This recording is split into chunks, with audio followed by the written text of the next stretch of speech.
For Thursday, the 26th of January, I'm Randy Kure. You are listening to What's Up the Sports podcast live via Twitter Spaces, or perhaps catching this episode via your favorite podcatcher, or maybe even watching on YouTube. Whatever the case is, thank you so much for tuning in. On today's episode, we'll take a look back on what took place so far in the NFL playoffs, what may take place with the Toronto Raptors. The trade deadline is less than 2 weeks away. Does social issues have a place in sports? Defenseman Ivan Provorov refused to take part in Pride Night ceremonies hosted by his Philadelphia Flyers. In Rapid Fire, we'll try and dissect what happened with the Vancouver Canucks and Bruce Boudreau, and video tributes in sports. Is it necessary when a former player returns to their former team? That, and of course, so much more. The Roundtable has assembled, and joining me today, I'm always grateful when my two former classmates from all those years ago are able to spend a little bit of time. Tony Antoniou and Dan Leggieri are back once again. Boys, what's going on?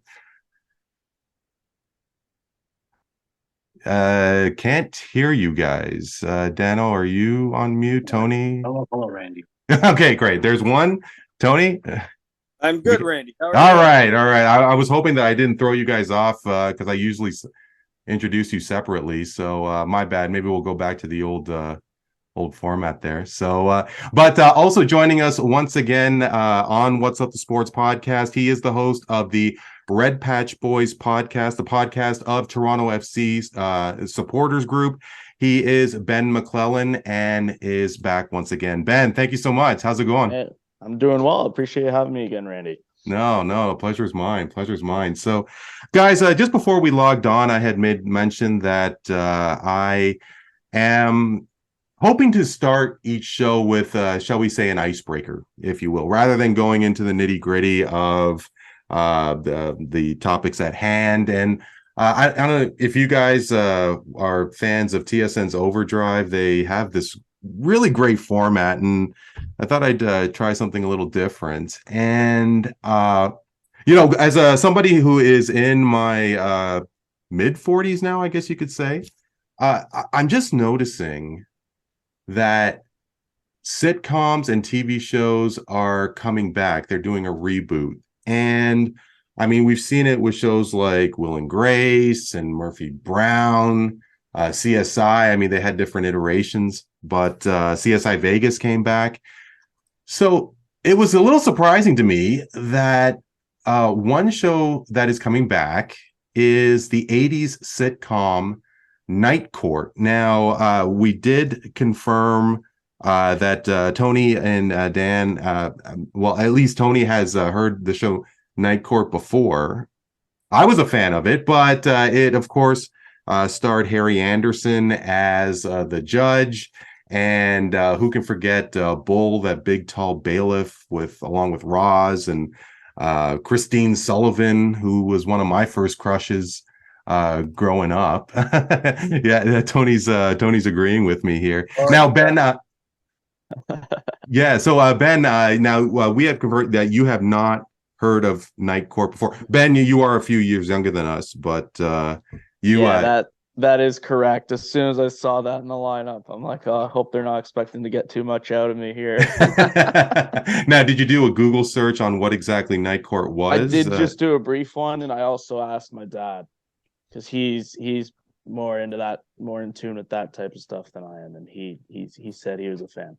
He was a fan of Yes, Night Court. yes, Okay. So Dan Fielding is back. John Larroquette is back as I guess he would be the defense attorney, and the judge is Bernadette from Big Bang Theory. Melissa Rauch is playing the daughter of Harry Stone.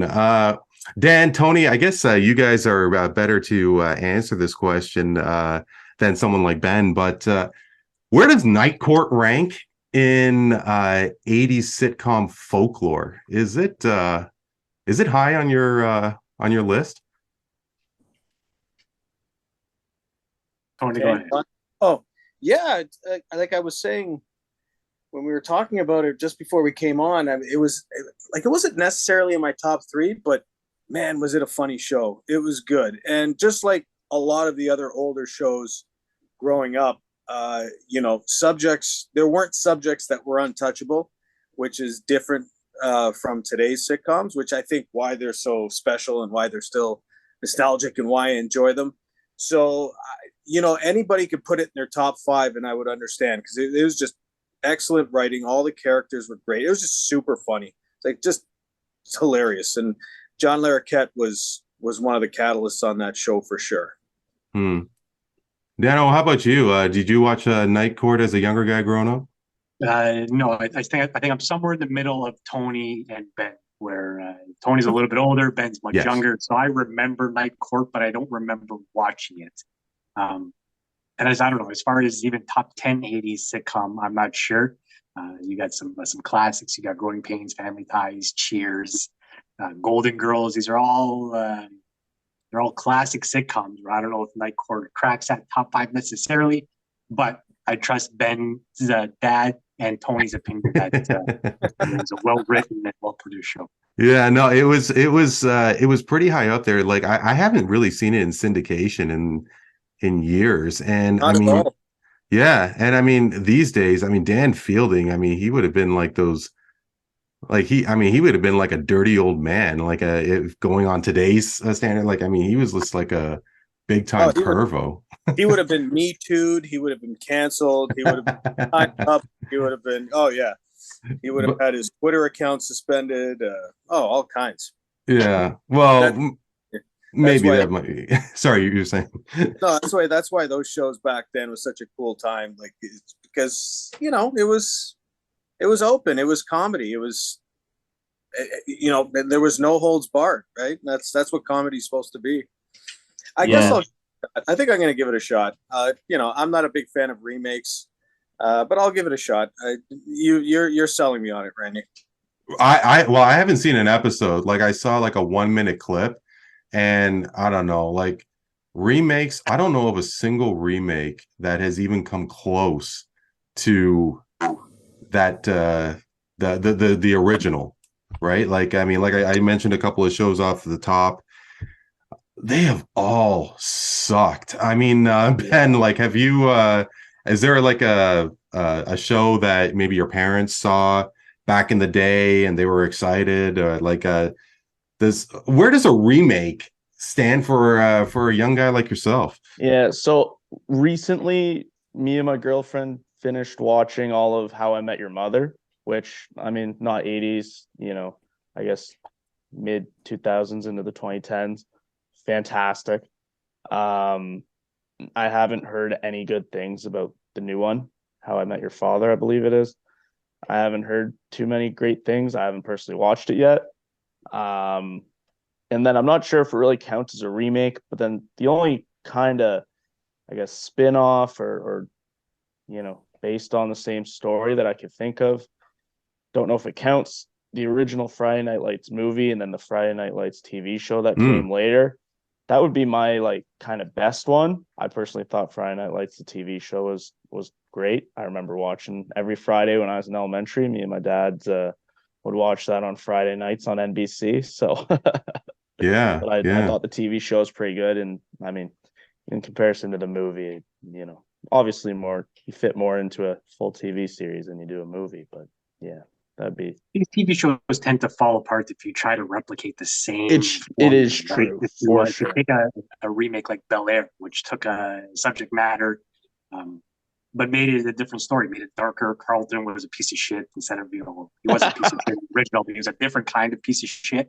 And it was a retelling of these characters in a certain setting, but it wasn't the same formula. Like that '90s show is just it's going to be awful because. It's because you're just trying to do the same thing. You always have that one character that comes in and is now the dad, or is now the aunt, or is now the elder statesman in the cast, and it just it appeals to a certain demographic, maybe tugs on a few heartstrings, but in the end, it's not you can't really sustain that sort of or you can't recapture that kind of magic anyway. Yeah.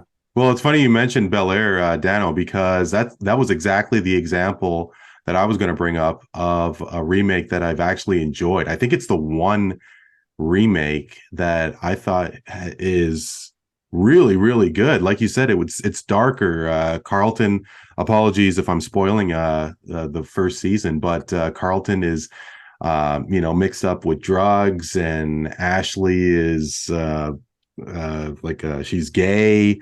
Hillary's like actually a successful entrepreneur, but she's a social media social media influencer who's wrapped up in a bunch of sticky situations there. And Remember when Carlton took speed? He was on drugs in the original too. Remember when he got that episode that's where he right. got speed in his locker and couldn't stop dancing? Yeah. That was the worst. Yeah. That was a pretty gripping episode. But I mean that was the only that's the only remake I think I've enjoyed. I mean, I don't know if you want to call American Pie 2 a remake, but I mean it's a sequel, and movie sequels even suck for the most part. But yeah, well, I think there have been great ones. No, I mean I love the Beverly Hills Cop. yes. 2, 3 was garbage. 2 is really good. Like Rocky 2 wasn't as good as 1. 4 was probably better than 2 and 3, but for the most part, these things get made, I think, because there's lack of creativity for one thing, and they're just finding a way to capture an audience, and they're kind of bringing back old names, but they probably end up making it a little too woke, and there's a reason why they don't succeed. That's why a lot of these shows aren't succeeding. I mean, The Conners was going well until Rosie was kicked off the show for liking Donald Trump, right? And the show wasn't the same after that. So I don't know. I will give this one a shot, like I said, but overall, I'm not a fan of remakes at all. Yeah. Like when we need more MILF Manor. That's what we need. I want that, actually. I've heard about that. How was that? It's gross. It's so weird and gross. Ben, right. any thoughts on MILF Manor? Is that on your PVR there? We watched the first episode. My wife and I. Check it out. Okay. So Dano, you're into MILF Manor. Sorry, when you said Ben, I thought you said Ben. No, we're not into it. We had to check it out. My wife is a reality TV junkie, and so we had to check it out, and it was everything you'd expect it to be. Gotcha. In the worst way. Yeah, I bet. I think I'm gonna have to check it out too. But guys, why don't we get into the topics at hand? And hey, has it been 5 weeks already since Lionel Messi and Argentina lifted the World Cup? It was a World Cup to remember for some negative reasons and some certainly incredible reasons. Of course, Argentina won the World Cup for the first time since 1986, and Canada participated in the World Cup for the first time since 1986. And really, the whole country was captivated with the men's national team and the 3 matches they played, of course, against Belgium, Croatia, and Morocco. Ben, love to start with yourself, somebody who is heavily invested in Toronto FC as a fan, as a podcaster. You're also a Forge FC fan and season seat holder? Yes, former, not anymore. Not anymore. Okay. A couple financial changes that kind of had to cut a couple. I see. Yeah. But for the first 4 years there I was. Yeah. But I mean, the Maple Leaf made it to the grandest tournament of them all. What's your summary of what took place? Yeah, I mean, it was very cool, and it was watching that first match was pretty surreal. Seeing them on those FIFA graphics and score bugs you get so used to seeing every tournament, and actually seeing our guys' names on there and seeing that Canada badge on those broadcasts was pretty crazy. Especially this would, first time they're in a World Cup since I've been alive, so obviously very cool. The performance, I don't know if I guess if I had to give it out of a 10, I'd probably say maybe a 5 or a 6. personally. I didn't love, just overall, I felt like TSN was kind of just talking about our team as, almost being there as some type of favor, or we had some wish granted true or something. Just the way they made it as if we were just happy to be there, and it didn't really matter what happened. And it's like, I mean, we've got talent. We can surprise teams. We see the guys play in Europe.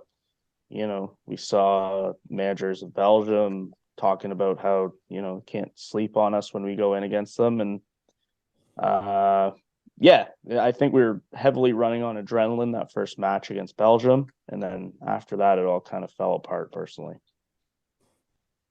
Well, I mean, it's funny you mentioned about Canada's performance, what I'd rate it out of 10. I mean, I didn't really think about what number I would give, but maybe they did have a bad half against Croatia, and they were kind of flat in the beginning against Morocco. But Belgium was number 2 in the world, and they hung tight for the most part there. And obviously it's such a new territory, and it's for the most part a younger squad. But Tony, obviously us as armchair quarterbacks could easily criticize or praise maybe John Herdman as a manager of the squad. And there may be some tactics that was up for question, allowing the team, quote unquote, as I use air quotes, allowing Alphonso Davies to take the penalty against Belgium. You think about how long Atiba Hutchinson played against Croatia, getting subbed off, and of course the comments that he made after the Belgium match, where he said that he had to F Croatia. I mean, personally, I didn't think that was a big deal, but it got a lot of attention in Croatia. How would you rate Herdman as a manager, Tony? And I think he's an excellent manager. I think he's an incredible motivator. I think what he did for the Canadian squad to get them to the World Cup was nothing short of spectacular, given that the goal was to be ready for 26, not 22. However, there is room for criticism on how he managed the club during the World Cup. They played a fantastic game 1 against Belgium, and I think they faded. And I think he stuck with Atiba too long. I wasn't a fan of Davies' positioning on the field. He was more like an attacking midfielder than he was what his normal role should be. And I don't know if Stefan Eustachio's injury played a factor into that. I don't think he was 100%. That probably hurt the team a bit. But I wasn't in that camp prior to the World Cup thinking that they can, where they finished in this World Cup is not surprising me. I expected a goal. I would have liked the point, but given who they were playing, and I had the ability to watch Morocco a couple of times during qualifying on YouTube as they were showing the African qualifiers, and I knew that team was going to be a tough out, as a lot of African teams are. But to toot your horn there, Tony, I mean, you were saying how from the very beginning how wary you were of African nations and how strong they could be, and Morocco as well as Croatia. I mean, they met in the semis there. Yeah, so third place match. 2 teams from the group got to the Final Four. Croatia showed you how if you don't have a strong midfield, you're dead. And they're not a great offensive juggernaut by any stretch. And you saw what they did to Canada, scored 4 on them. That's hard to do. That's hard to give up 4 goals to Croatia. That's not their bread and butter. But their midfield was just so straight. It was men versus boys. And I don't know if that was Herdman's fault. It is what it is. You're facing a world-class team. I'm not sure what's happening post World Cup. There's been some rumblings that he might not be the coach in 26. I'm not sure exactly what's going on. Has anybody heard anything since the World Cup of what's going on with Canada? I know USA Soccer has been a disaster since, but have you heard anything, Ben? There was some rumblings. So before World Cup, there was rumors that there are championship clubs interested in him. I recall seeing like a Watford or a Wigan, something like that. It all kind of went away as the World Cup approached, and then you saw a lot of the people that really didn't follow Canada soccer until the World Cup came, saying, "Oh, this is embarrassing. He should be gone. He should be gone." No, if he's not here for 2026, it's because he took a more lucrative job offer, not because he was let go by Canada Soccer. Yeah. I think he does. I think he deserves a shot too. This is not a fire John Herdman type of situation. Absolutely not. No, not one bit. Not one bit. Players need to be better too. I think they don't have enough depth on the back line. You saw that hurt them. A couple of goals where the long balls killed them. Miller and Vittoria, and I don't imagine either of them will be the starting center backs in 26, especially Vittoria, seeing that he's 46. But there are players out there that they're about to unearth, and we haven't seen them yet, and they'll come into the picture. I think John Herdman's the right guy to lead it. He just has to be, I guess, less loyal, and truly give guys opportunities to earn their spot. Yeah, I agree. I felt the whole tournament, it was really our vet guys that we were going to rely on heavily were the ones that let us down. It was the Atiba Hutchinsons, it was the Vittorias, it was the Boryans that really, really hurt us.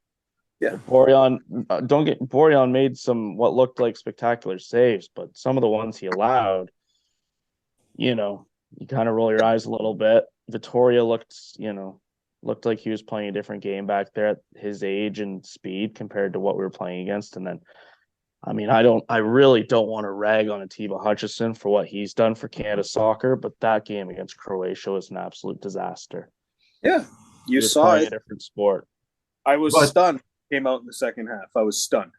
Yeah, but you have to think that when you mention about the loyalty factor, and which coach doesn't really fall victim to that in the sense of obviously Canada had such a great run in terms of the World Cup qualifiers, and then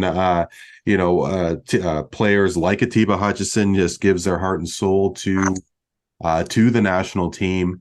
And instead of being subbed off in the 70 whatever it was minute, maybe he could have gotten subbed off at the half against Croatia. I'm completely with you there. Man, wouldn't it have been incredible if he actually did knock that header in against Morocco?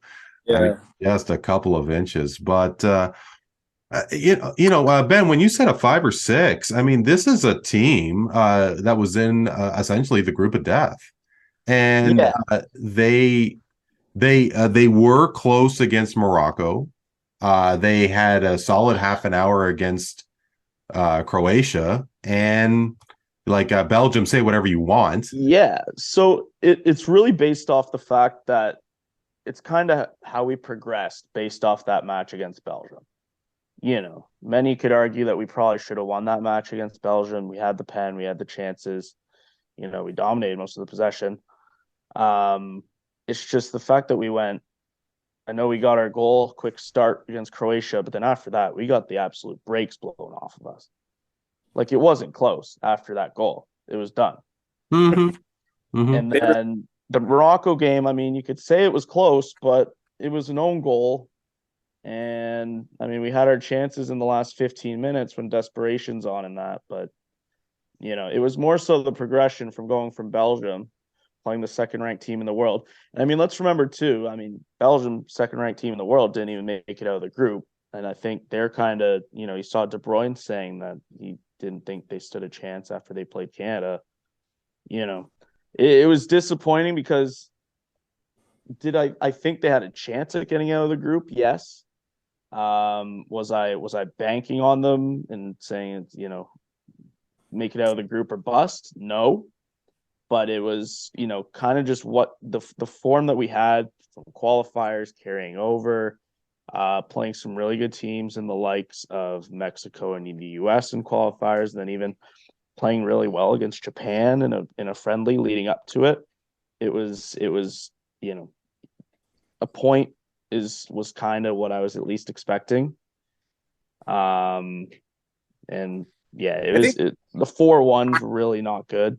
And it kind of all just fell downhill after we didn't get any type of result against Belgium. I think after that Belgium game, we all were really, we were like, holy shit. Everybody thought we were literally going to go and follow like, Herdman. Shit, and there's something here. And then to Croatia.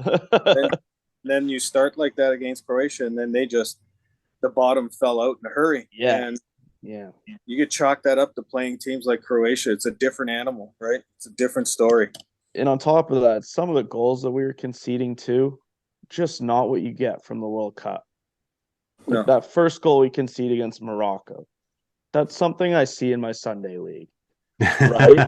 Like and then just getting absolutely blown past from the 20th minute on against Croatia, really. It looked like a bunch of little kids running past their grandpa in the backyard with Hutchinson out there. Yeah. But, I do have to say that when Alphonso Davies scored that goal, I was ready to stamp my ticket to the round of 16. I'm not going to lie. Oh, 100%. I mean, 100%. Dano, I'd love to get your thoughts on this. I'm very enamored, obviously, with how passionate a soccer fan you are with Serie A and, of course, the national team.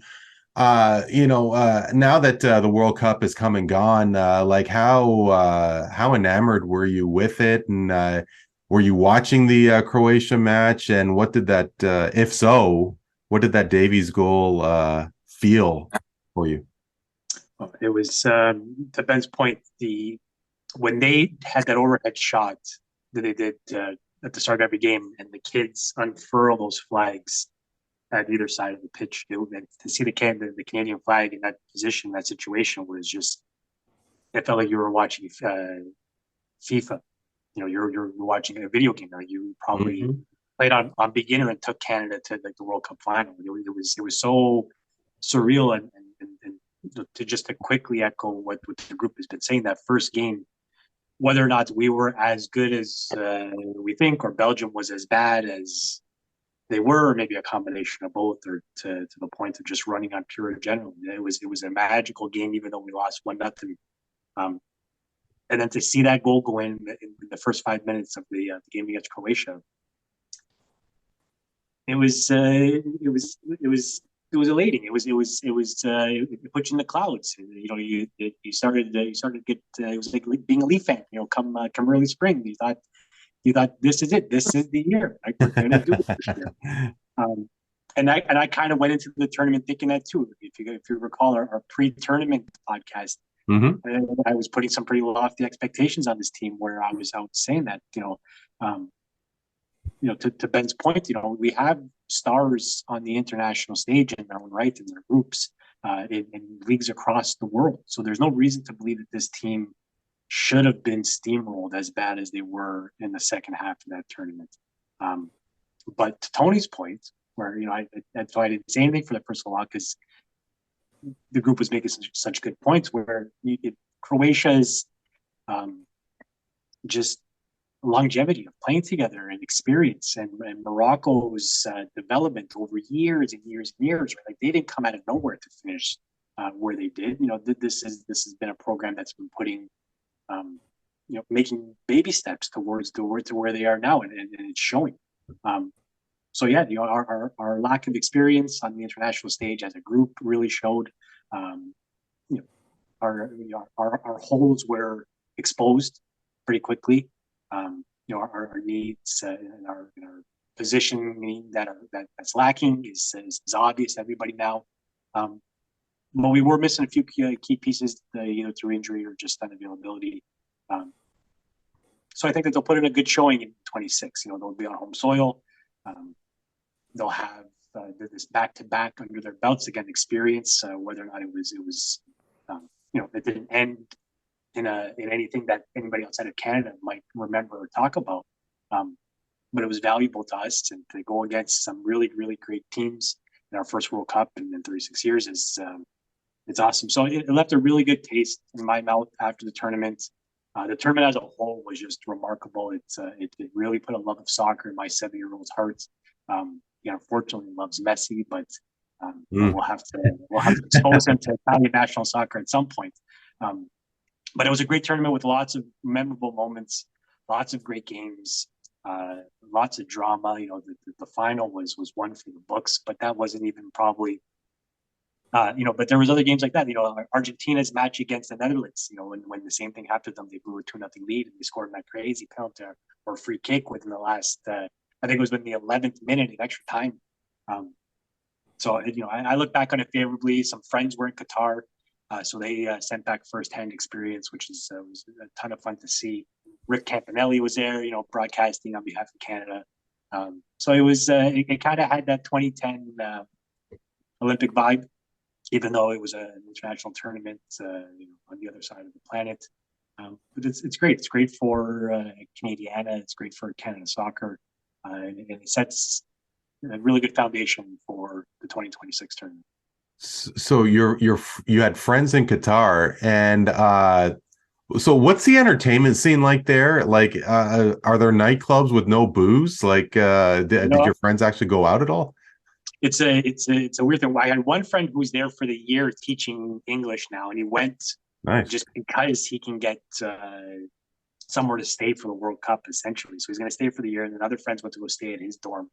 And they said that they wouldn't go back if there wasn't a tournament happening there. So as far as nightlife, as far as just sheer things to do, it wasn't a great vacation from that standpoint. But they came back with nothing but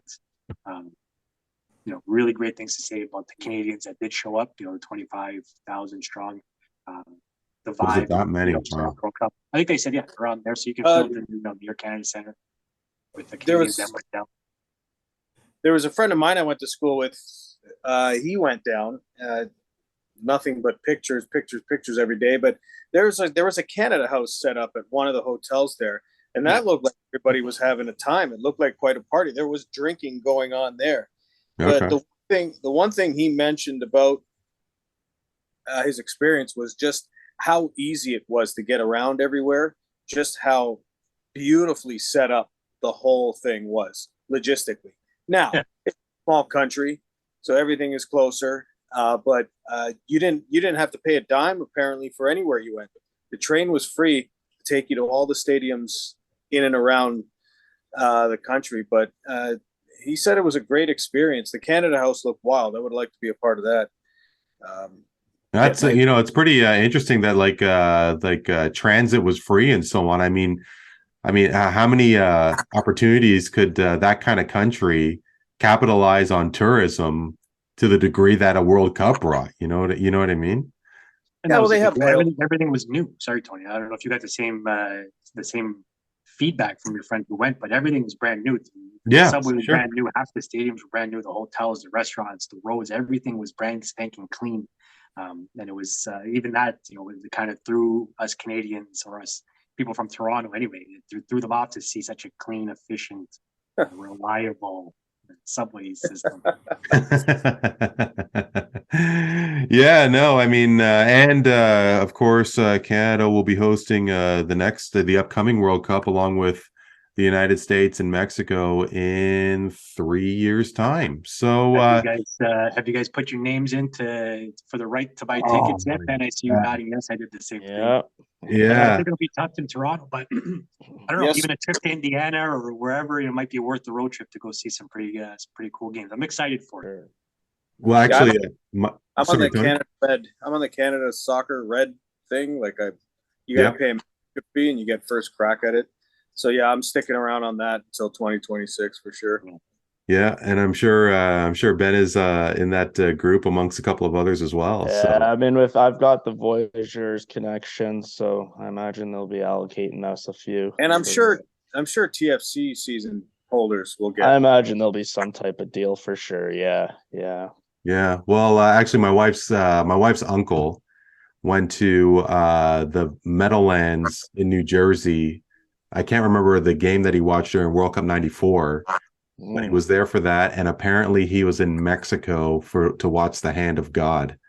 Nice. Yeah, so he's done okay for himself professionally and as well as a soccer fan. But finally, tying a bow on the World Cup, Lionel Messi. You could say that he's done all right for himself professionally, and he, with everything that he has accomplished, he is now the captain of a World Cup championship winning squad. So, Dano, how important was it for a guy like Lionel Messi to win that championship? I mean, there's so few individuals who could be legends in the most popular game in the world, but with Pele and with Maradona, Lionel Messi wasn't really in that group because of a World Cup, is my observation, and now he's got one. Yeah, I remember having this debate when Argentina won the Copa America. That's right. Where I don't know. Ultimately, I don't know that this, pushes him any further into the stratosphere. The way he played in this tournament is remarkable, given his age. Nobody was expecting him to play as well as he did. He's still a great player, obviously, but I don't know. He's done too much. He's had too much success. He's had too many magical moments already, where he's kind of like the Dan Marino in that sense, where like I think he would have been remembered as, or like he always would have been in the same breath or debate of greatest of all time. In the short term, this has really sort of put that stamp on him. But over time, we'll tell too. But I don't know that the people are going to single out them winning the World Cup as the moment that defined him as the greatest of all time.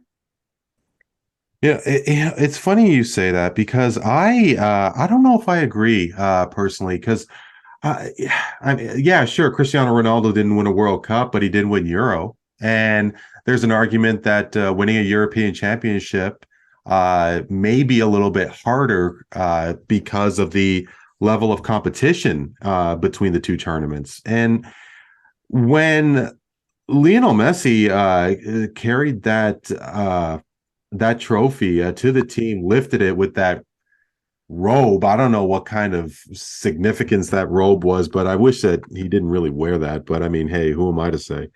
Didn't look like he had a choice, Randy. Yeah, I'm pretty sure he couldn't negotiate. Yeah, you might be right on that one, Tony. But look, between the four of us, I probably know soccer the least. And the truth of the matter is that I think that,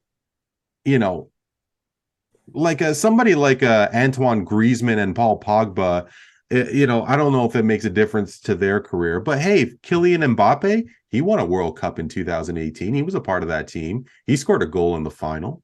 And I think that there is a value and a difference maker to winning a World Cup. Tony, Ben, what do you think?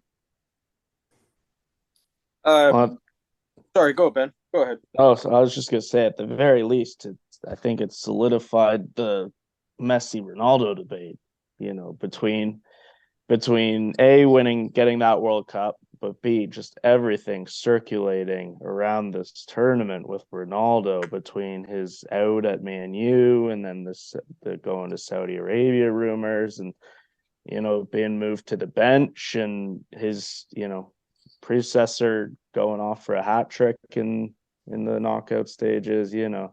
I think just in terms of Messi, just kind of keeping to him most of his career, not being as in the spotlight as Ronaldo was in terms of just outside of soccer. I think Messi really put a stamp on that. Agreed with that. And as a Man United fan, I was really happy to see Ronaldo just fade the way he did. I mean, what a clown he was. That guy became Meghan Markle, sitting down with Piers Morgan, like it was an Oprah Meghan Markle interview, and just woe is me and I'm being hard done by. And I agree with 100.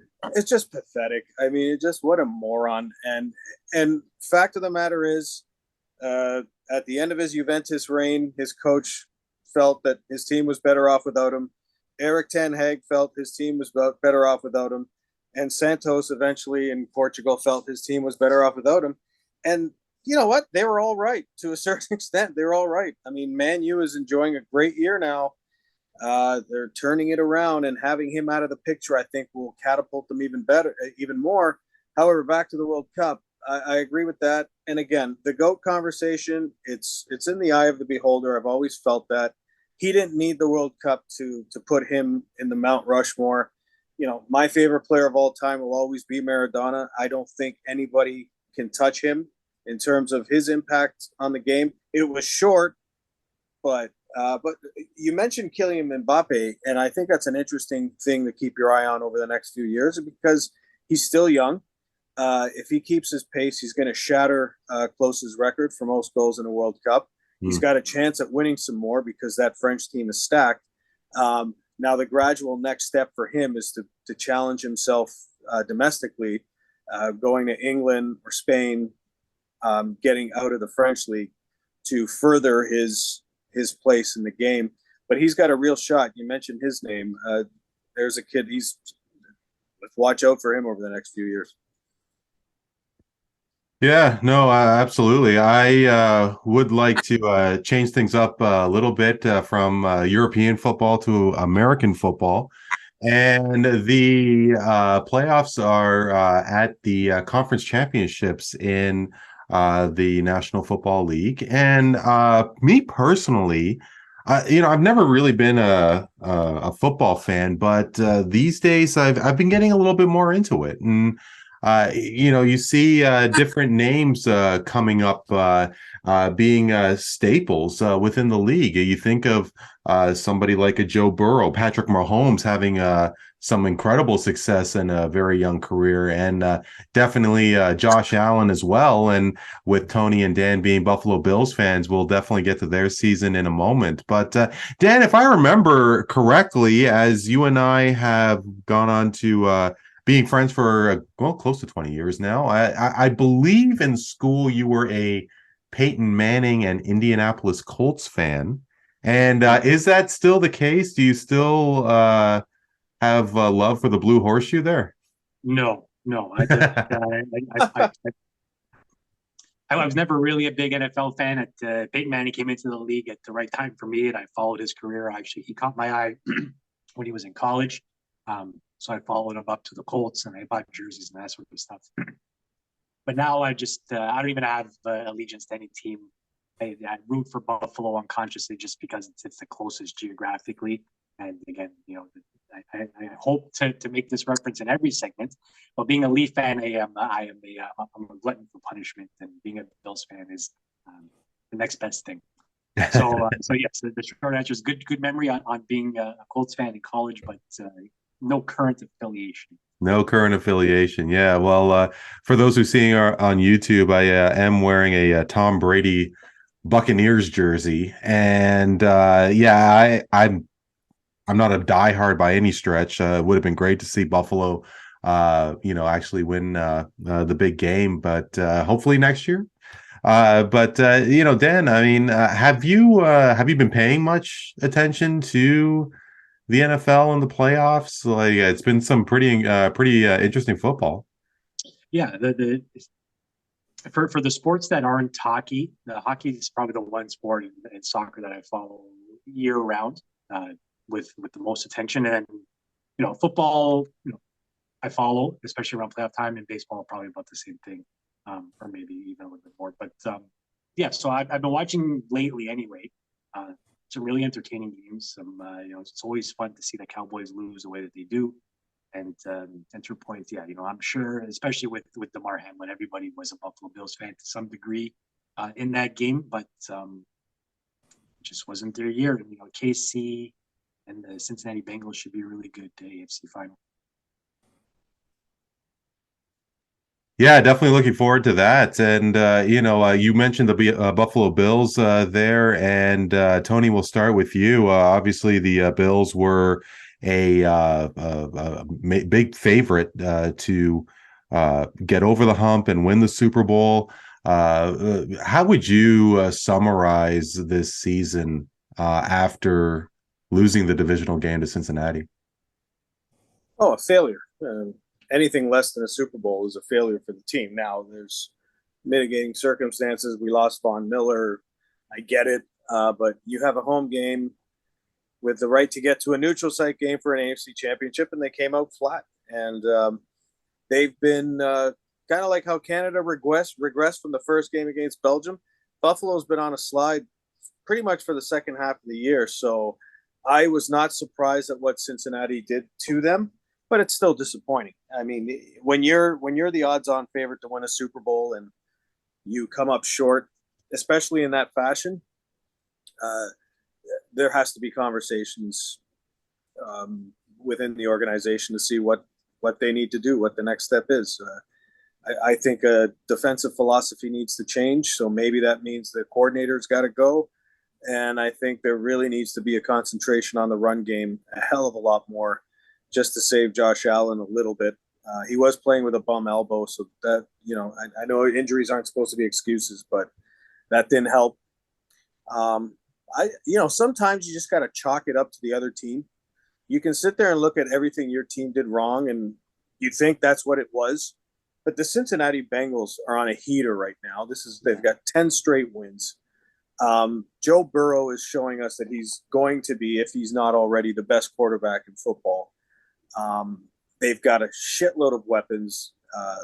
They're on their rookie contract still, so their window is very strong with all these parts. When they start paying these guys, it's gonna become a little more difficult. But right now, they're a juggernaut. They're a heater. I think they're going to win the Super Bowl. Well, sorry, Ben, please. No, go ahead, Randy. Go ahead. No, I mean, you mentioned of a couple of big injuries there with Von Miller, of course, and Josh Allen and his elbow, and Damar Hamlin. I mean, obviously, the sporting world was just really taken aback at what happened there, and you mentioned that injuries aren't an excuse, but I mean, some things are just too tough to bear. Tony, you mentioned of changes. Ben, what do you think? I mean, is it possible that fans might see what Buffalo had to go through and say, you know what, this year was a tough one. Let's get them next year? I don't think so personally. I mean, obviously, it's a lot of adversity for the Bills to deal with. But every team goes through their type of adversity through the course of a season. I mean, you could argue maybe this was a little more extreme circumstance, but every team goes through their adversity. And hey, the Bengals played in that game as well, where Damar Hamlin went down, right? It's not their teammate, but they were in that game. They were on the field with them. There's that. But I think Tony nails it on the head with everything he said there. Like, the Bengals completely outplayed them. And I think it comes down to the Bills being completely outcoached. Von Miller, even if he is healthy, I don't think that's making a huge difference on Sunday. Personally, they ran right through the Bills. This is the second year in a row in the playoffs where Leslie Frazier looks like a bit of a dummy. In the divisional round. Yeah, so who's going to make it to the Super Bowl? We will see on Sunday. Of course, the Bengals are facing KC, and the Eagles are in San Francisco. So finally, of course, a couple of surefire Hall of Famers, dare I say legends, maybe changing teams. My fellow birthday, I don't know what you want to call it, amigo, August 3rd represent, Tom Brady. He did win a Super Bowl with the Buccaneers. And many, many more before that with the Patriots. There's rumors of him going to Vegas. There's rumors of him going to different teams. I was watching one show just before we got on this podcast today, and the New York Jets hired Nathaniel Hackett as a coordinator, and some may think that that may be a ploy to bring Aaron Rodgers to the Jets. Do you think that these guys have another season in them? And open mic, whoever wants to chime in here. And do you think that Brady or Rodgers or both are going to suit up for different teams? Personally, I mean, Rodgers, I think it's more likely. I mean, Brady, I imagine he probably will come back next season. Personally, I think he should just, call it a career. He's done spectacular things, but between the Bucks really being not good this year and, his off-field things going on with his family and his marriage, I think he should call it, right. He basically tossed his marriage away to keep playing football just to end up 16. I mean, respectfully, Ben, he did okay. If he's dating whatever her name is. Don't get me wrong. No, of course, but yeah, I from a pure football perspective, I mean, you could tell he's really come down from what he once was, and I mean that's going to happen when you're 45 years old, 44 years old, 44, 45. Yeah, I mean the Bucks just didn't look good this year. He didn't look good this year. He's got all the weapons in the world there in Tampa, and they really couldn't get anything going this year. I think it's time for Brady to call it. Rodgers, I could see happening. You've had that drama over the last few off seasons with him, and they trade away Devontae Adams over last off season, and basically give him a bunch of rookies to hopefully go to the playoffs with this year. He certainly digressed performance-wise. I mean, you could attribute that to maybe the players he's got around him, but just in terms of the stink he's kind of made about being in Green Bay and not giving him weapons, yada, yada, I think it's more realistic that Rodgers ends up somewhere. Be interesting to see. Be interesting to see. So, guys, why don't we make our way over to the hard court now? And the NBA trade deadline is on February 9th. And some interesting news out of Toronto.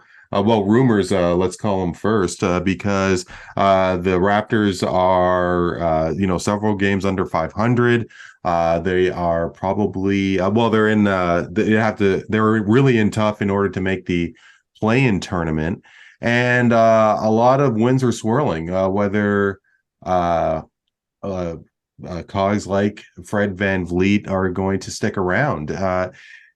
Dano, I mean, what are your thoughts with regards to the Raptors? I mean, are they desperate to get back into the making a championship run again? That being said, should they trade somebody like a Fred VanVleet? Probably. It's I don't know what the stats are today, but they're not that far out from the play-in tournament. Maybe a game and a half, 2 games behind the last team. So, the playoffs are still a reality. But I don't know. You guys tell me. Is there any belief left in this team, in this group, right? Or does it feel like it's sort of patchwork until they can build around Barnes, right? I mean, me personally, Dano, I think that they have a great core 4 in VanVleet, Barnes, Siakam, and Anunoby. Now, Anunoby wants to leave. Siakam is can be great. Hasn't been the same Siakam we saw when he was when they won the championship. There's been flashes of him coming back, but his consistency is one. Fred's health is another. So maybe now is the time again. If you like to look at team windows, and sort of project out a couple of years, have a look at what's happening around you. Boston is as dominant as they come in the East. So, do you really have a legitimate path towards a championship in the next 3 to 5 years, even with that core 4? I mean, don't think so.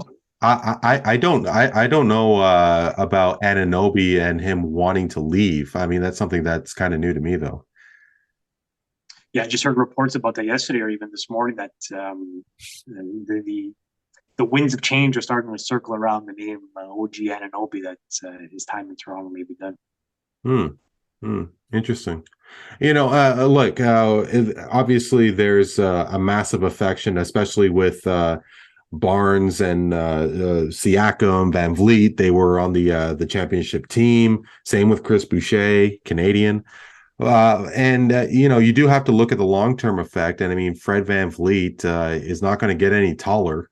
And at 6 feet tall, how is someone of VanVleet's stature going to last, 4 or 5 years down the road? I mean, he was an all-star last year.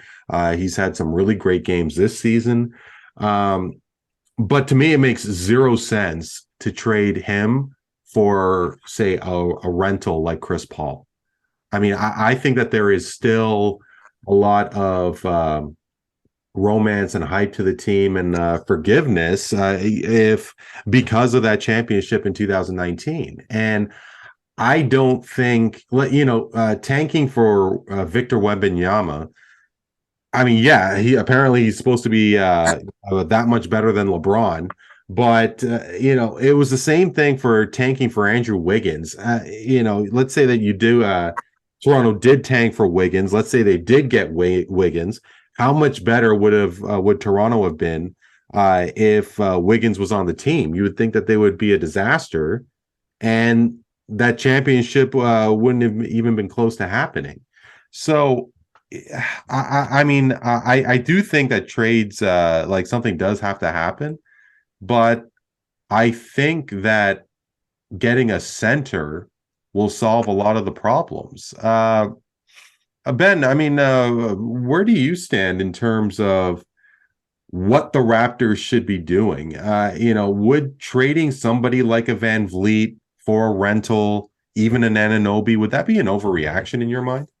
For a rental, yes.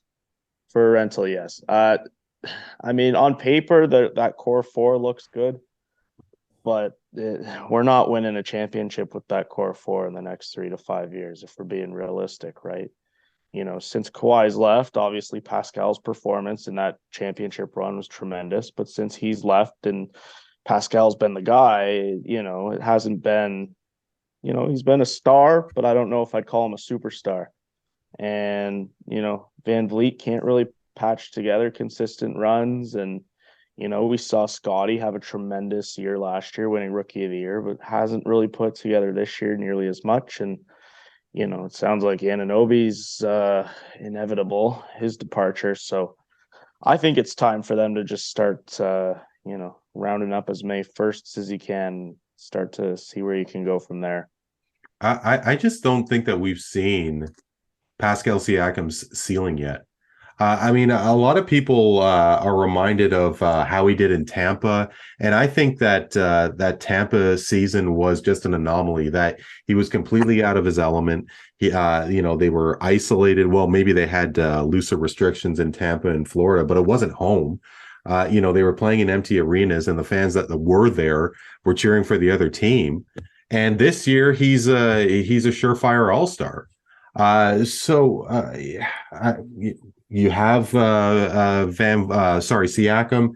Barnes seems to be picking it up. Let's say you do sign VanVleet, and if you are able to keep one of the two between Gary Trent Jr. and OG Anunoby, I think that they'd be in a good position. Go ahead. So just looking at though, like what's the realistic timeline for us winning a championship again with this team though? Because Pascal's 28 years old now. He's not getting any younger. I think he's pretty well. We've seen what we're going to get out of Pascal going forward. You don't see too many teams go and blow it up to build around a guy that's currently 28 years old. It's a 28-year-old that's usually going around the door, and it's a promising young rookie that you're building around. So I don't know. It's tough to, Pascal, don't get me wrong. Like he's been a good, you could say great player. He's a star. We've seen him make the All-Star games, but there's a lot of bad teams with good players on them that make the All-Star game as well. I put him in that star class. I'm not putting him in that superstar class. And, at 28 years old, I don't think you can really build around him too much for a current or, a championship run in the next 3 seasons. Not to get off course here, but in Yeah, terms of course. of all time, no, but I'm saying like in terms of all time best Toronto Raptors, I put Siakam over Chris Bosh. I personally, I think that the greatest Raptor, truthfully, I think is Vince Carter. Then you think of Kyle Lowry, of course, DeMar DeRozan. I think Siakam winning a championship, now being, I'm assuming, will be an all-star for the second time this year. He's won playoff series and, of course, the championship. I still don't think that he's peaked. And to your point, of course, yeah, no, you definitely you definitely are correct in the sense of building around a 28-year-old may not be as consistent as say building around a younger piece, but what happens if they do have a center? And so I don't think I think it's way too premature to throw the keys on the table and to rebuild. Yeah, I don't see the point in trading for a rental either, though, is the thing. Sure. We're 5 games below 500. We're sitting outside the play-in. Are you really going to go and go all in hopes of just making it to the first round? I don't see the sustainability in that. Well, if the Raptors do make a run within the next 3 to 5 years, you have to wonder where Nick Nurse is during the next few seasons. And I don't know if I'm alone on this or if I'm in the minority here, but to me, Nick Nurse just does not exude he just doesn't get my approval. And what I mean by that is just he's always chirping at the ref. I don't think that he's doing himself any favors by barking at him all the time. I mean, he for the most part seems to be pretty cordial and so on with the media. And obviously he's a great ambassador to basketball in Canada. He is the coach of the men's national team. But Tony, if you ask me, I think Dwayne Casey still would have led the Toronto Raptors to the championship in 2019. Where do you think? What does Nick Nurse mean to you? I mean, are you convinced that he is the head coach for the Toronto Raptors? Yeah, I think so. I mean, I don't think he just became a horrible coach overnight. I agree with you on the chirping thing. It's a little annoying to watch, but I think Ben makes a great point. Like, what is this team? Are they just going through a revolving door with the squad there is now? I mean, Nick Nurse can't go out there and shoot threes consistently for the team, right? So he's got a lot of inconsistency coming from a lot of players, and I think management has to ask themselves the question: okay, how much do we like Scotty Barnes? Is it because if we're going to build this team around somebody, it can't be around the 28-year-old guy. We have this guy in Scotty Barnes we like. I'm sure he's interested in becoming the alpha. So you have potential conflicts moving forward. I don't think Nick Nurse is the problem. I think he's the least of the problems for this Raptor team, to be honest with you. And in terms of would have Dwayne Casey won the championship for, maybe. Who knows? That's a question we can't answer. We have no idea. Clearly, at the time, there was something they didn't like about him because he was the reigning coach of the year and they told him to fuck off. So obviously, there was an issue with them. And the coaching change worked, right? The coaching change worked. You can't pin this on the coach. I think the roster is just not good enough. Yeah, and obviously the current road trip that the Raptors are on, a 7-game road trip, their longest for the franchise in 15 years. I mean, if they do have a good showing from that road trip, maybe that there is a reason to have this team and its core stick around.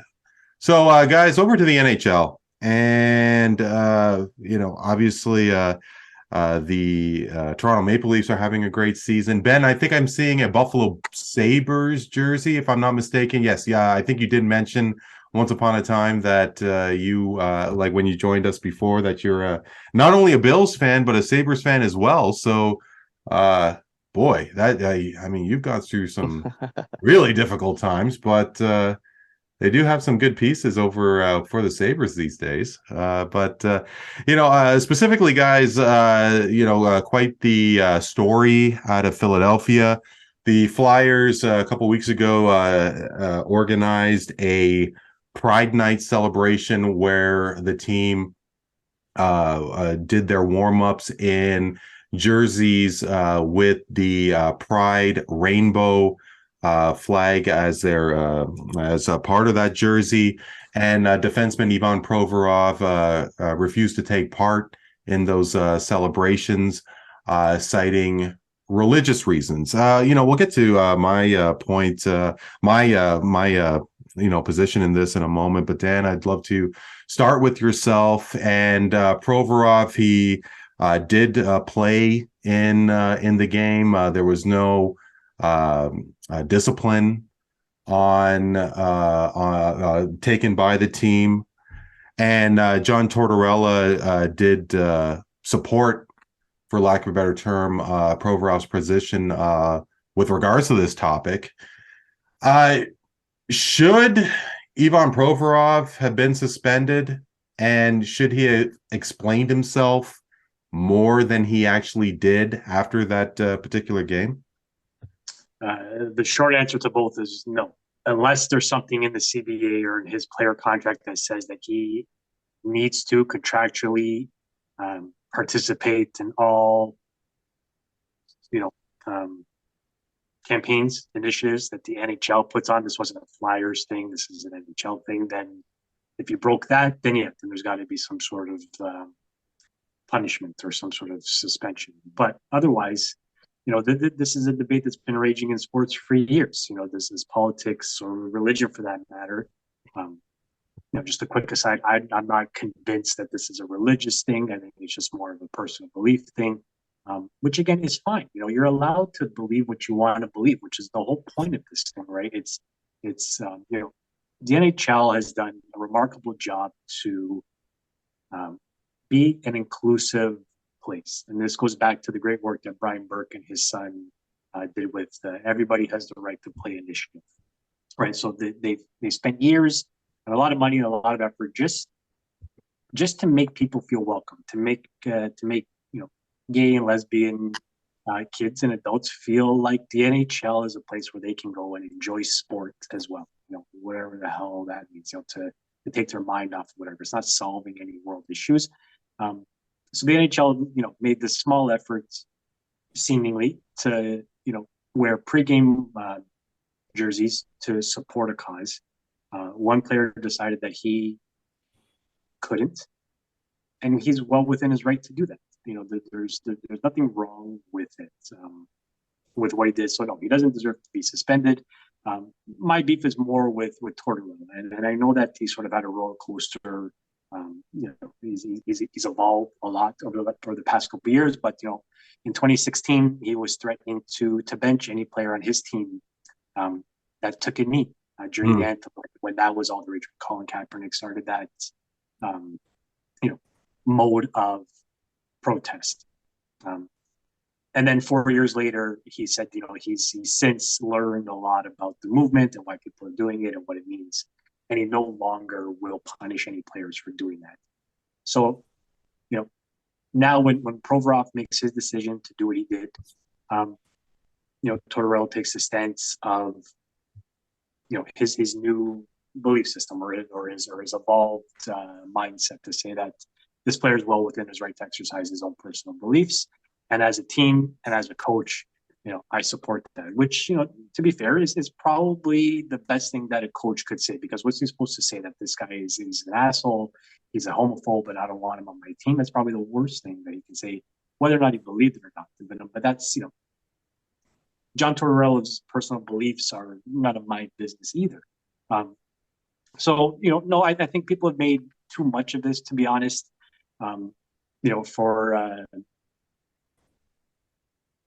If the NHL, just to use them as the example, because we're talking about them, want to portray themselves as a corporate entity that's open and welcoming to everybody, unfortunately, that includes bigots, or that includes racists, or that includes people that just, can't face their families, if they were to wear a rainbow jersey for 30 minutes a night. And as unfortunate as that is, in my personal beliefs, that, in what the action meant to, to take that hard of a line to say that, I can't participate, is a bit ridiculous, truthfully, whether or not your religion, allows it or not.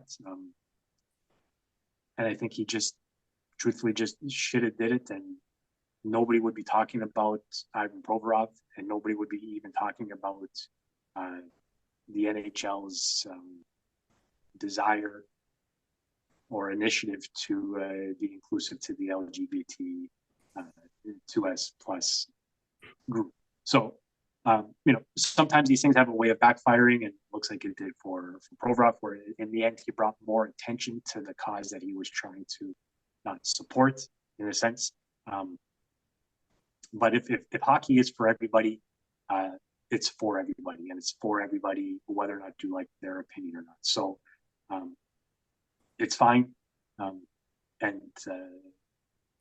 everybody will forget this as well. So we still have guys like Tony DeAngelo in the league, and I can't think of another NHLer off the top of my head, but guys like Michael Vick always get second chances. So, like, athletes are forgiven for Ray Lewis or Roberto Osuna. He right, yeah, goes to Houston and wins a World Series. Right, and the list is endless, right? So players and athletes seem to get a pass when it comes to this sort of thing. There's always a new place for them to go. There's always a new community for them to be embraced by. And Tony, and I get it. You're right. It's not that they need to be forgiven either. I take that back. But the long and short of what I'm trying to say is, I kind of went along already, that Provorov did what he believed, and in a sense, good on him. But in a sense, I think he brought more light to a subject that he was trying not to support by doing what he did, by taking the very public stance that he did. Tony, did you have any thoughts? Or I guess what I was wondering, Ben, like, does this make teams and organizations think twice about having these kinds of ceremonies when it comes to inclusion? I mean, obviously, they are trying to do something like making people with different lifestyles, different cultural backgrounds. But I mean, there are going to be some people out there that may not agree with it. And is there a possibility of organizations not wanting to take part in initiatives like that? You're asking me? Oh, sorry. So I'll keep it short, and I mean, I don't have too much to add in terms of what Dan said, but I don't think, no, not one bit. I don't think it makes them think twice at all. I mean, we're in a new type of society now where there's a lot more kind of changes that have happened even since I've been a kid, just in terms of how far the LGBTQ plus movement's gone. In terms of, teams taking, changing their stance on things or not doing these types of night, no, not at all. They have the biggest platforms in the world, some of them, and it sounds bad, but at the same time, they're a business, and they know there's money to be made by including all those people, so they'll do what they need to do to include them, right? And on top of that, they have a big platform. they're going to use it to try and promote good. Well, and obviously, between Tony and myself and Dan, we've had a lot of great discussions about different points of view. And, once this happened, I immediately saw this as an opportunity, in the sense that, I'm a left-leaning kind of guy. I, do hope the very best for minority groups and all the rights in the world and so on. But I am definitely for people being able to speak their mind if they are not preventing certain things. Now, I don't think Provorov should have been suspended. I think that there is a lot more progress when you hear differing points of view and maybe have a discussion. Maybe you're not going to solve the problem, but you could appreciate what that person may be feeling. And I think, covering someone's opinion by blanketing everybody wearing a Pride jersey or a patch in Major League Baseball, or even taking a knee when the NBA was in the bubble during the national anthem, and you had people like Jonathan Isaac and Myers Leonard stand during that time. I think it does, and in a good sense, allow people to appreciate a different point of view.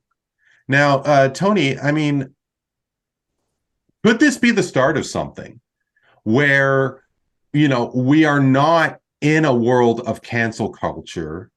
Because, I mean, what my position is that I don't believe in cancel culture all the time. I would like to think that I don't believe in it at all. But with stances like Provorov, is there a possibility that in the long run, society may be such where we are able to hear in a point of view and not snap of a finger, dismiss that person right away? Well, I pray to God we get back to that point. And when I say pray to God, Dan, please don't diminish my love of my religion. This is part of the problem. You guys, you basically put Ivan Provorov in the same category as a Mike Vick or a Ray Lewis. Mike Vick was involved in the dogfighting ring. Ray Lewis was, possibly, involved in a murder, the killing of a human being. Ivan Provorov did nothing. That's what he did. He literally did nothing. And my problem, and I hope it does happen one day, Randy. I hope you do. And obviously there's limits. But when you're saying nothing and you're still getting grilled from it, that's the problem. So I think it all starts with the media and how they cover this. And the woke hockey media, that's what it's become now. It's crazy. Just were quick to eviscerate this young man for no damn reason, right? You had Sid Seixeiro go on his usual fake outrage rants, talking about the Flyers need to be suspended, fined $1 million. You're either in or you're out. What does that mean? You're either in or you're out. I just think we've gone from a place of, live and let live, exist in the world with different types of people, to you must celebrate it. Our lives right now is an episode of Seinfeld, the AIDS walk, where you must wear the ribbon. You have to wear the ribbon. And that's my disconnect. That's my problem. You can respect someone's choices, their whatever they want to do in their lives. Why do we have to celebrate it? And I think that's the point that someone like Provorov wants to make. So when he stands in front of the media and says, I respect whatever the hell you want to do, this is my religious belief, his religious beliefs get dismissed. For some reason, when a Christian has his religious beliefs, it gets diminished. Now, let me ask you guys this question. Would Pierre LeBrun, Jeff Merrick, Sid Seixeiro, all these, heroes, EJ Hradek on the NHL Network, who said he should get on an airplane and fly back to Russia and fight against the Ukraine? I'm young enough. I'm old enough. I'm old enough to remember that that's, xenophobia, right? Nothing's happening to him for saying that. So let me ask you guys, Sorry. What? Who said he should go back to Russia? EJ Craddock. He's a Okay, I heard of the name. he's on the NHL Network. Those were his comments. So okay, what now I do agree with the position of Ray Lewis and Michael Vick versus Ivan Provorov. Okay, maybe I'm with you there. I don't agree with Ivan Provorov saying that I love all cultures and I love all people, and not sharing and not explaining himself, basically saying I don't want to do it and you can't make me, and that's the end of the story. That part I have a problem with. What more is he to say? Why is it our business? Okay, go Google the Russian Orthodox religion and figure out. I'm okay. I don't Google anything other than what somebody did the night before in terms of a sporting event. Well, there you go. So you're being the intolerant person, though. You don't want to figure out what his religion is telling him, how he's supposed to. Okay, sure, because into God. So that's your problem. That's not his problem. He doesn't have to sit there and discuss his religion from start to finish and how his upbringing was and how he thinks, and it doesn't mean he's calling for all gay people to die. So let me get back. All people, gay people to die. LGBT community altogether because I don't want to wear a jersey. He's not saying that at all. Now, let me ask you guys this question. This is where I find the media just extremely hypocritical. Do you think there's any chance in hell they would give Nazem Kadri the same shit they gave Ivan Provorov? Do you think they would dismiss his belief in his Muslim religion if he decided to do the same thing? Answer me that question, honestly. You know what? That is something that it's really hard to comment on because it hasn't happened. What I'm saying is that, and I mean, it goes beyond, like, I don't care if it's Russian Orthodox, Christianity, Latvian Orthodox, I don't really care. What my thing is that I always find it that, and especially when it comes to, well, it doesn't matter what religion. I'm always amazed at how certain things are due to religious reasons. Meanwhile, other courses of action, other activities, as a non-practicing Catholic, I know that I'm not supposed to eat meat on Friday. I'm not supposed to have sex until I'm married. Good luck with that. And in terms of homosexuality, that is not supposed to be acknowledged or celebrated and so on. Now, everybody is able to call out when it comes to homosexuality, for an example, but when it comes to all the entire faith and religion, they're not nobody is practicing it all to the T. Like, I mean, and that's my personal opinion. So, that the thing that really I think was a missed opportunity was him not explaining himself, because okay, he said that he loves all cultures and all religion, like all people. Then if that's the case, why not wear the jersey? If he's so accepting of the people, that means that he is able to have gay friends and he's able to go to gay weddings, and that he's able to do I mean, you either are or you aren't, and that's the thing that I think is the missed opportunity. That's not true. You either are or you aren't. That's not true. It is possible. I don't need to wear a shirt. I have the benefit of working with a lot of gay people between two jobs. And so I always take the opportunity when things like this arise to have conversations with them. And I talk to them and I ask them, did this bother you at all? No. Why would it bother you? Okay. So what? I mean, so what? So I'm going to listen to the outrage of the straight white guy and not talk to the source. And you're just dismissing it? Is that what you're doing? No, that's not the source. You're getting an opinion from like your 2 or 3 people. That's not the, like, what's like, who are these random people? It's not, who are these, the random gay 2 people are supposed to represent an entire community? So the one gay person who says my whole life is shattered because Ivan Provorov, he's supposed to represent the whole community. No. Don't dismiss, don't cut off what I'm saying and listen to what I'm saying. There are people who don't buy into this bullshit that, you know, everybody has to affirm you and celebrate you, you know, outright. That doesn't mean you don't respect them if you don't do it. Like I respect the way you want to live and let live, but there's a fine line between being coerced and forced to putting on a jersey or whatever. For what? There's no reason for it.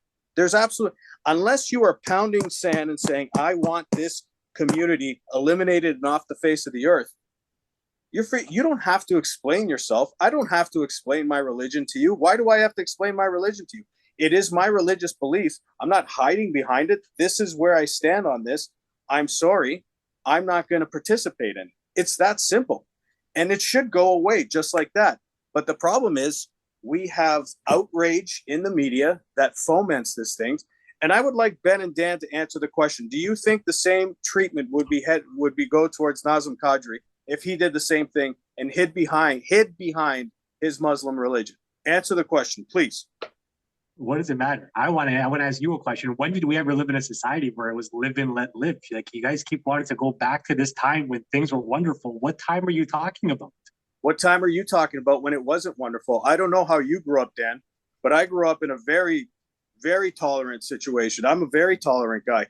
I don't have to celebrate. Hang on a second, Tony. Just pause. And I grew up with a lot of tolerant. Just pause. Hang on a second. With a lot of tolerant people. I grew up with different cultures, different communities. It doesn't matter how you grew up, Tony. How you grew up is irrelevant because you are not a representation of what's happening globally. If you're talking about, you want to go back to when was Jackie Robinson allowed to play baseball? Less than 100 years ago. So let's go back to those times when we live and let live and we kept black people like cages or gay people were murdered in the street just for being gay. When do you want to go back to when it was live and let live? No, hang on a second. So Ivan Provorov not putting out the jersey. What? You're going way back, way back. To you said I want to go back to when it was live and let live. No, I'm talking about us growing up in our 20s. I'm not talking. We grew up in a very sheltered, bubbled situation in whitewashed suburbia.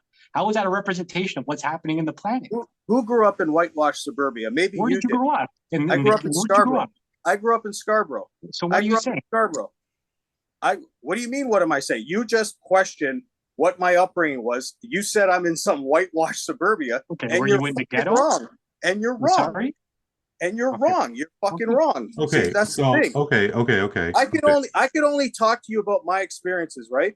And so when I say I have the benefit of working with all these gay people, and we have conversations about this, you can't just brush it off and say, oh, it's irrelevant what they think. No, it's very relevant what they think, not what the gay straight white guy thinks. It's very relevant what they think. What are you talking about? I think, Tony, where what the gay person thinks. Like, no. Okay, because whoever you are speaking to, I mean, that like one or two people with whatever view, like to me, it could be whatever topic. It doesn't matter. Like to the opinion of one or two people does not move the needle for me at all. Like, I mean. So that part I completely goes over my head. What I am saying is there was a conversation that was missed because Provorov made his position basically, what it seems like is that he said he loves all people and immediately wanted to dismiss the conversation. And I am saying that an opportunity was missed to really truly gauge that different point of view. But I think that what is missing is the ability to hear each other. And I don't think Provorov did that. So hang on. You said the ability to hear each other is missing, but yet you just dismissed a conversation I had with about 5 or 6 gay people I work with. You just dismissed Googling the Russian Orthodox religion. Correct. Yeah, 100%, 100%.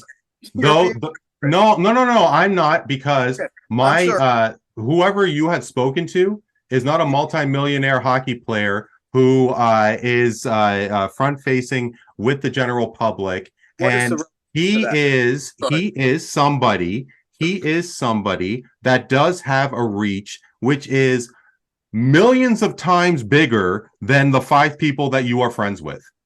Those So five yeah, people, I am those completely five going to people, dismiss that. but those 5 people live in that community. Doesn't matter to me. That I we're don't care. It I doesn't don't matter. care, because the fact of the matter is that no, I'm not. I am completely not.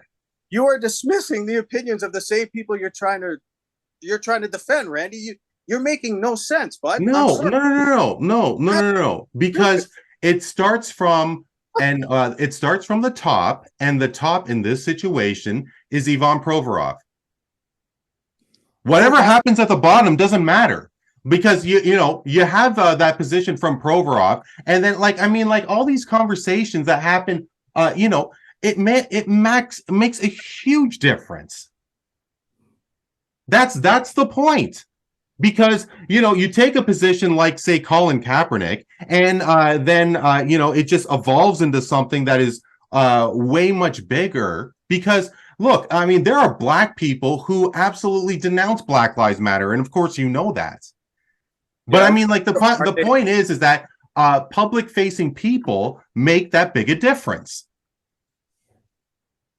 If you're in that community and you are so distraught by what Ivan Provorov didn't do, your problem is you. Your problem is not Ivan Provorov. That's the way I look at it.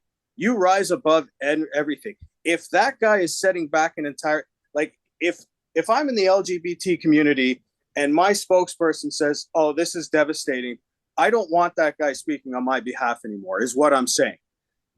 Those things are easy to rise above. Somebody doing nothing, like not putting a shirt on, should not stop me from what my life is. And that is not the point of my argument. What is the point of your argument? The point of my argument is having the discussion to why. So because Ivan Provorov is a professional hockey player, he should just put the jersey on? No. Oh my God. I didn't even say that either, man. Like, Tony, my point is, have the discussion. Explain why. Don't like say I love all people and say I'm not going to talk about it anymore. Have the discussion, progress, maybe get to a point where you're not a cancel culture anymore. I mean, you can't. Orthodox. He said it. It's my Russian Orthodox beliefs, right? That was his reason. And then he said he didn't, immediately he said he didn't want to talk about it anymore. That is the problem. That is the only problem. That's the only explanation he needs to give. He's not hiding. It's religious beliefs. What more do you need? Does Nazem Kadri need to get into, like, let's say if it was him again, let's go back to him, because honestly, I think there's an element of an attack on Christianity here too, right, Randy? Does he have to stand there and explain the Quran to everybody why he believes he shouldn't put the jersey on? No. He didn't make a position. He didn't make a stance like that. So there you go. He didn't make a stance.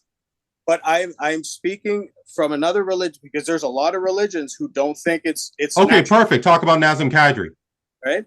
Perfect. There's a lot of religions. Okay, I'm just asking the question. Well, there's only one Nazem Kadri. So, what's your point?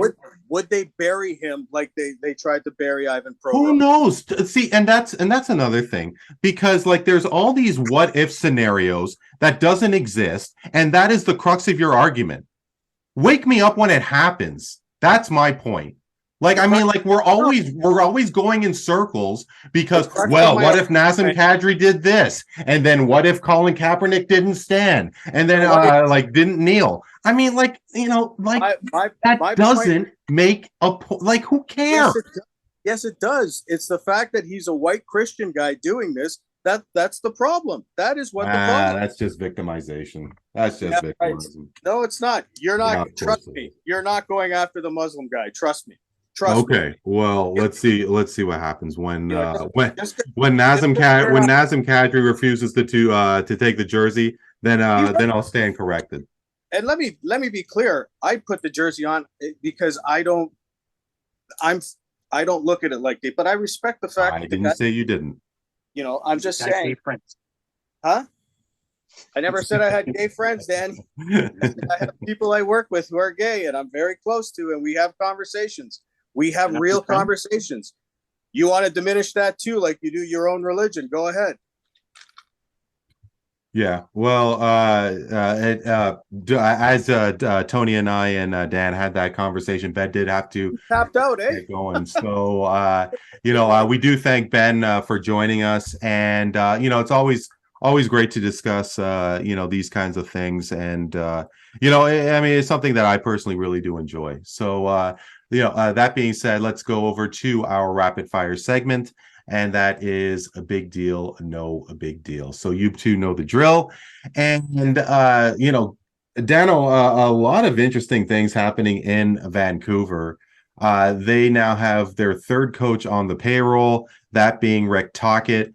And the team really didn't make a good first impression. After their first game with Tocchet in the helm, he basically said that the team played like garbage. But getting into Bruce Boudreau, it was something that I personally, as a sports fan, have never really seen. And as he was still coach of the team, general manager Jim Rutherford said that, other coaches are being interviewed. And I just wonder, like, if I am Rick Tocchet, if I'm a potential free agent, I would wonder if the Vancouver Canucks would be an organization that I would want to put the next chapter of my career to. With how they handled Bruce Boudreau, is that a big deal or no big deal? It's a big deal. I almost used the word very, but I don't want to make this bigger than it is. But it is a big deal. And you're right. It should make any level-headed, rational person question the situation that they're getting into. It's a red flag akin to crazy behavior by a person in a past relationship that you're now getting into. It's that sort of thing. So Rick Tocchet, I'm sure on some levels, like, listen, I can't pass up this opportunity to get back into the NHL. But, it does make me wonder, are they going to treat me like this in a few years? Am I just going to be hung out to dry? But having said that, and here we go down the list of buts, you're right. This hasn't happened in recent memory anyway, when a coach was treated this way. Maybe Roger Nielsen in the 80s. But this was a weird one. And the fans in Vancouver, because Bruce Boudreau is such a likable guy outside of his resume or his ability to coach a hockey game, he comes across as a very likable person. And the fans didn't like the way that he was treated, right? It's not that much different from what we were just talking about, where, people just, they don't like seeing people being mistreated in a very public way, right? At the end of it. So, Rick Tocchet will, he'll be given a hard time in his first couple of weeks. They were chanting Bruce, there it is, to sort of, to goad him a little bit in his first game or a second game. And he'll have to go through that just because Bruce Boudreau was such an emotional, or his saga was so emotional over the past little while. So he'll have to overcome that. And the only way you overcome that in professional sports is by winning. So he'll have to change the culture. He'll have to bring this team together.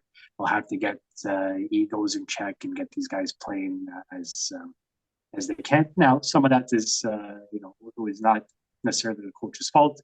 Their starting goalie is out, and some of the moves that the GM has made are questionable, like the contract for Oliver Ekman-Larsson, Connor Garland, and I think they came over in the same trade. Tony, not yes or no, if I'm making sense here, and they gave up what eventually was Dylan Gunther, who just scored the game-winning goal for Canada in the gold medal game, and scored his first goal in Arizona, I think, when he got called up for his first or second game in the NHL. So, the coaching is not the only fault happening in Vancouver, but the way that they treated him is a big deal. And, as much as the NHL should be disappointed that a good initiative was cast in a light that they weren't anticipating because of one person's actions. The same with Bruce Boudreau. I don't know if this is a team effort, but as president and whatever he is, Jim Rutherford should not have let that happen as publicly as it did, especially to a guy that's not even, I shouldn't say that to anybody. They shouldn't have done that to him publicly. It is a big deal, and I hope that he was sincere in what he said, that he apologized for it and he vowed to never let that happen again. So let's hope. Well, Tony, Jim Rutherford, Tony, as a Pittsburgh Penguins fan, must have some sort of affection for a guy like Jim Rutherford. I mean, he won 2 Stanley Cups as general manager of the Penguins.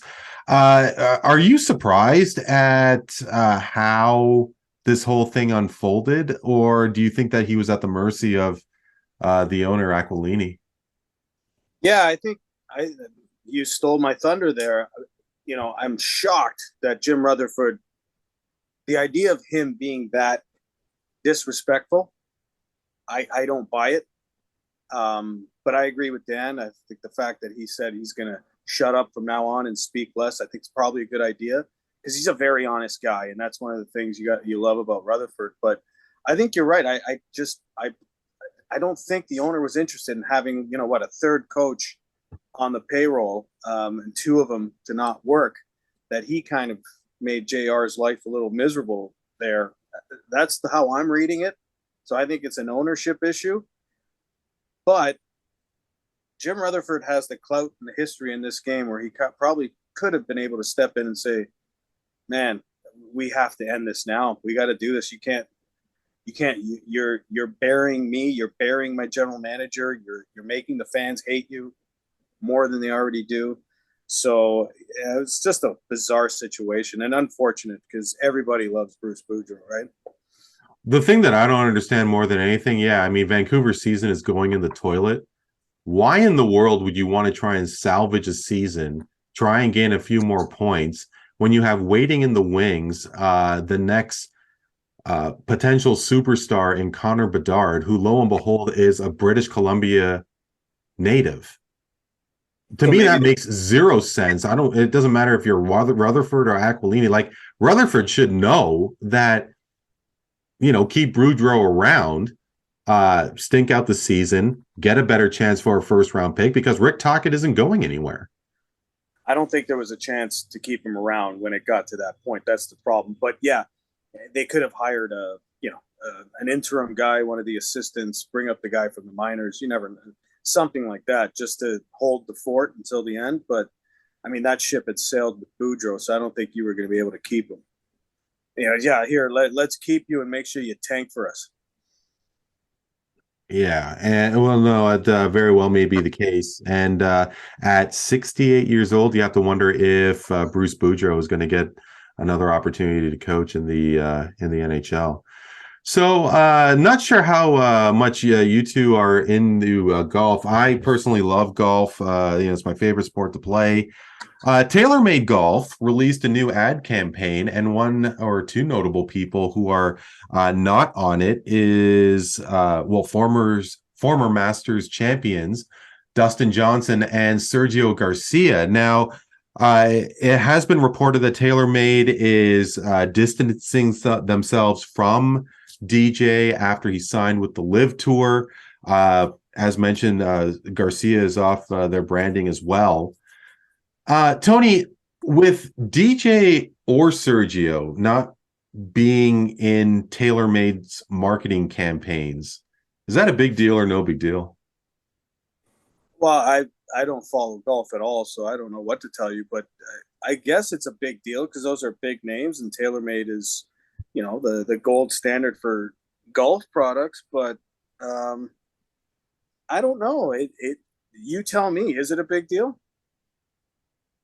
I would think. I mean, you think of golf, you think of TaylorMade. I mean, it's like basketball, the Nike, maybe Under Armour these days. I mean, they're picking up steam, but it just seems that, as at least for the infant stages of the Live Tour, that maybe golfers are making a boatload of dough, but I have not heard a sniff of live tournaments since it started. Yeah, I'm sure it's not. I don't know. I mean, you're gonna have to explain this to me. With live, where can we watch it? Is it just strictly the Golf Channel? Who's They showing? they just did signed a contract with CW, the an American channel. I don't know what CW is. I have a TV package. I don't even think Bell offers CW. So and who knows? Maybe Liv can come out of the ashes, but these golfers are making a boatload of money over there. Like, look at Cristiano Ronaldo. I mean, Liv is a Saudi-backed tour, and Cristiano Ronaldo goes to the El Nasir, if I think I'm pronouncing it. Yeah.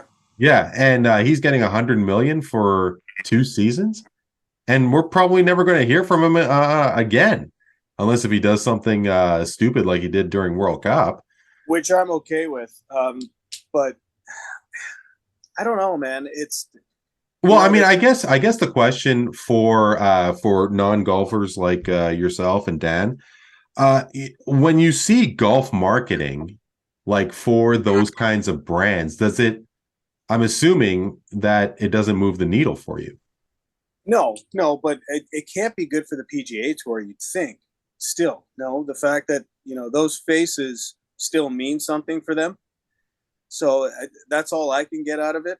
Now, I was under the understanding that they were working on something between the two, trying to work things out, trying to get guys over for more tournaments. But I guess not. It seems like there's still a bitter feud going on there. Yeah, well, and it seems that the PGA has opened up their wallets because, in an overall sense, PGA purse money was significantly lower until Live came about. So it'll be interesting to see if Live would actually come to more relevance, especially in golf circles. Finally, Dano, I'd love to get this question to you. And Johnny Gaudreau made his return to Calgary as a member of the Columbus Blue Jackets. As expected, he was booed when he touched the puck. He was, ironically enough, awarded a penalty shot, and he was booed there. However, there was a video tribute, and for one quick moment, the fans at whatever that stadium is now called cheered, welcoming back their one-time favorite son. So I do have to ask, when it comes to video tributes, it does seem to happen a lot. Do you think video tributes for returning players coming back to their former home is a big deal to them, or no big deal? Just very quickly, the CW is affectionately known for I don't know, the 90210 reboot. Is it? Okay. That's so Raven. It's the channel with the dancing frog. They have a lot of those corny sitcoms. Oh, right. It's the frog. It's a channel geared toward tweens, which is interesting that golf is going there now. Is Night Court on that channel? It might be. I don't know. But video tributes, I think, at the end of the day, sports is entertainment, right? And this adds to the theater of it. I love that they booed him all through the game, but then gave him a standing ovation after his video tributes. But to the players, I'm not sure. Gaudreau looked as a person who's sufficiently uncomfortable most of the day. He looked sufficiently uncomfortable while that tribute was on. He wouldn't look up at the screen, barely acknowledge it until it stopped. So I don't know. I would imagine that most players love them because it feeds their egos and they get to have their moment in the sun. That's just for them in a team sport, and that happens so rarely. But I don't know. It's so I would say yes, it's a big deal to the players, but it's. I'll just go with big deal. It's a big deal to the players. It's good for the theater. It's good for the fans in attendance, especially if it's someone who left on bad terms. We've had that in Toronto with Vince Carter for years and years until we ultimately forgave him and welcomed him back in.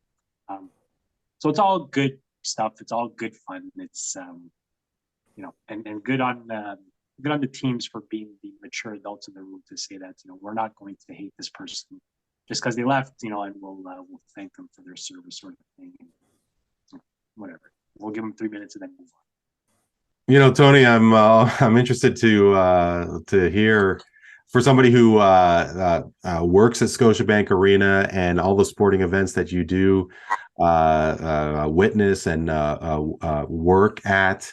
I remember in 2020, so a good couple of years after Bismack Biyombo left the Toronto Raptors win a championship, and in 2020, I think in February, the Raptors did a video tribute for him, and I thought it was really random. Like, where do you stand? Are you done seeing a video tribute? Do you roll your eyes like crazy? No, I'm not done with it. I think I'm fine with it too. I think it's nice, but yeah, like something like, if you haven't made that much of an impact, maybe put a welcome back Bismack Biyombo on the scoreboard or something like that is good enough. I mean, there's certain players that maybe don't deserve a video tribute, right? So I would assume Hedo Turkoglu wouldn't have gotten one if he came back. But yeah, no, I'm okay with it. It's not a big deal. They had a nice one for Norman Powell when he came back with the clip a few weeks back. That was nice. So certain players deserve it. Johnny Gaudreau obviously deserved it. Yeah. And, I would have loved to have been to Scotiabank Arena to see DeMar DeRozan's video tribute. I can imagine if Tony, if you were there, then that must have been one video. Those are really special ones. Yeah. Guys, listen, always the pleasure is mine. Really love doing this every time and every opportunity we can get, and really still looking forward to the day where the three of us could hook up in person. It's been 15 plus years, and I think we could talk about more culture. Yeah, hey, I'm down. And Tony, I'm going to be seeing you at BMO March 11th. Yeah. All right, first round's on me. Dano, we got to get you to BMO Field one of these days. We'll Tony and I will try and cool it. All right. As long as you just got to wear your rainbow hat. With pride. With pride. Okay. So for Ben McClellan, thank you so much, Ben, for joining us. For Dan Leggieri and Antoniou, I'm Randy Coure. This is What's Up the Sports podcast. Thank you so much for joining us. We will talk to you next time.